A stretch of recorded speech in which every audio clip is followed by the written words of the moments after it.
بسم اللہ الرحمن الرحیم اعوذ باللہ من الشیطان الرجیم بسم اللہ الرحمن الرحیم۔ عزیز دوستوں اور مومنین اکرام،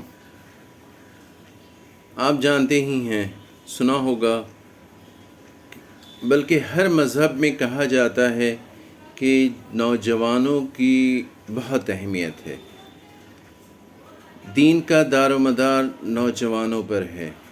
نوجوانوں کی عبادت بہت مقبول ہوتی ہے، یہاں تک کہ اہمیت ہے کہ آپ کو بتائیں، رسول اکرم صلی اللہ علیہ وآلہ وسلم، اللہم صلی علی محمد وآل محمد، آپ نے فرمایا کہ تمام مومنین اکرام جب وہ جنت میں جائیں گے تو جوان ہوں گے، خوبصورت ہوں گے۔ نوجوان ہمارے پس و پیش میں رہتے ہیں کہ انہیں کیا کرنا چاہیے۔ ہم نے طے کیا ہے کہ تھوڑا تھوڑا کر کے اہل بیت علیہ السلام کی وہ احادیث جو نوجوانوں کے بارے میں ہیں انہیں آپ تک پہنچائیں، تاکہ ان کے ذریعے اپنے راستے کو آپ چنیں۔ یہ احادیث صرف نوجوانوں کے لیے ہی نہیں ہیں، بلکہ ان کے والدین کے لیے بھی ہیں۔ وہ اس سے یہ سمجھنے کی کوشش کریں کہ ہمیں نوجوانوں کے ساتھ کیسے پیش ہونا چاہیے، ان کی کیسے تربیت ہونی چاہیے۔ یہ ساری چیزیں ان احادیث سے، اہل بیت علیہ السلام کی احادیث سے آپ تک پہنچے گی۔ چلیے شروع کرتے ہیں۔ ہم پہلے سب ایک ٹاپک بتائیں گے، اس کے اوپر احادیث ہوا کریں گی۔ تو جو ہمارا پہلا ٹاپک ہے، خوبصورت یا خوبصورتی، رسول اکرم صلی اللہ علیہ وآلہ وسلم، اللہم صلی علی محمد وآل محمد نے فرمایا کہ خوبصورت لوگوں سے خیر و خوبی تلاش کریں۔ رسول اکرم کی ایک دوسری حدیث ہے، آپ فرماتے ہیں کہ میری امت کی بہترین عورتیں وہ ہیں جو شکل و صورت میں حسین اور خوبصورت ہوں اور مہر ان کا کم اور تھوڑا ہو۔ رسول اکرم کی انکساری دیکھیے کہ وہ کیا کہتے ہیں۔ آپ نے فرمایا، حضرت یوسف علیہ السلام زیبا تر اور خوبصورت ترین تھے اور میں ان سے ملیح تر ہوں۔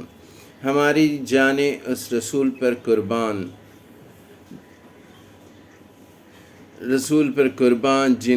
جو ہمیں انکساری بھی سکھاتے ہیں۔ چلیے اگلا ٹاپک پیش کرتے ہیں، جمال اور تجمل، خوبصورتی کی اہمیت۔ امام صادق علیہ السلام نے فرمایا کہ خداوند عالم جمال اور زیبائی اور اسی طرح تجمل اور خود آرائی کو پسند کرتا ہے۔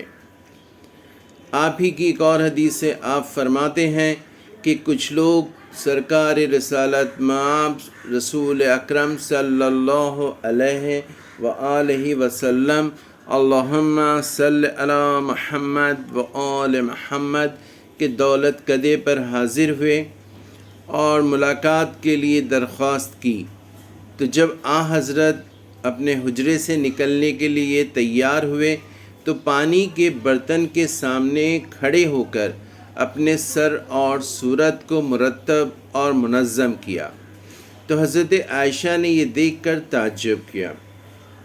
جب آپ باہر سے واپس تشریف لائے تو عرض کی، یا رسول اللہ، باہر جاتے ہوئے پانی کے برتن کے سامنے کیوں کھڑے ہوئے اور اپنے سر اور چہرے کو منظم کیوں فرمایا؟ تو فرمایا، خداوند پسند کرتا ہے کہ جب مومن ایمانی بھائی کے دیدار کے لیے نکلے تو اپنے آپ کو منظم اور مرتب کر کے ملاقات کرے۔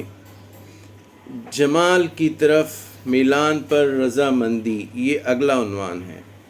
اس کے تحت رسول اکرم کی حدیث ہے، آپ فرماتے ہیں کہ اپنے بالوں کو خضاب کریں، کیونکہ خضاب جوانی اور زیبائی میں اضافہ کرتا ہے۔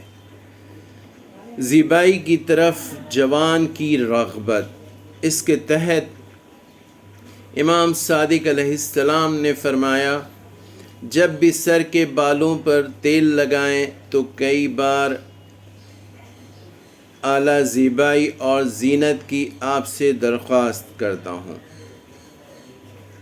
حضرت علی علیہ السلام نے فرمایا کہ 2 ایسی چیزیں ہیں جن کی قدر و قیمت کوئی نہیں جانتا مگر وہی شخص جو ان 2 کو اپنے ہاتھ سے گنوا بیٹھے، وہ ہیں جوانی، عافیت اور تندرستی۔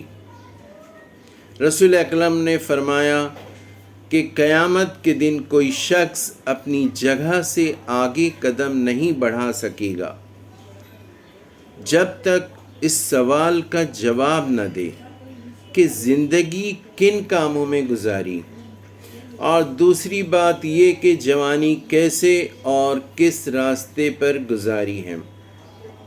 یہاں آپ کو بتائیں کہ قرآن کی ایک آیت ہے جس میں اللہ فرماتا ہے وَقِفُوهُمْ إِنَّهُمْ مَسْئُولُونَ، روکو انہیں، ان سے سوال کیا جائے گا۔ اس آیت کے ذیل میں علماء کرام نے کہا، احادیث کی کتابوں میں لکھا ہے کہ جب تمام عالم کا حساب کتاب، سوال جواب سب کچھ قیامت کے روز ہو جائے گا اور اب وہ آگے بڑھیں گے تو ان سے کہا جائے گا کہ روکو انہیں، رکو، تم سے پوچھا جائے گا۔ اب سب سوچ میں پڑ جائیں گے کہ یہاں پر کن باتوں کے متعلق پوچھا جائے گا جبکہ سارے سوال جواب ہو چکے۔ ایسے میں وہاں پہ 4 چیزیں پوچھی جائیں گی جس میں ایک جوانی بھی ہے کہ آپ نے کیسے گزاری، کیا کیا۔ چلیے اب آتے ہیں اگلے عنوان کی جانب، یہ ہے 4 نصیحتیں۔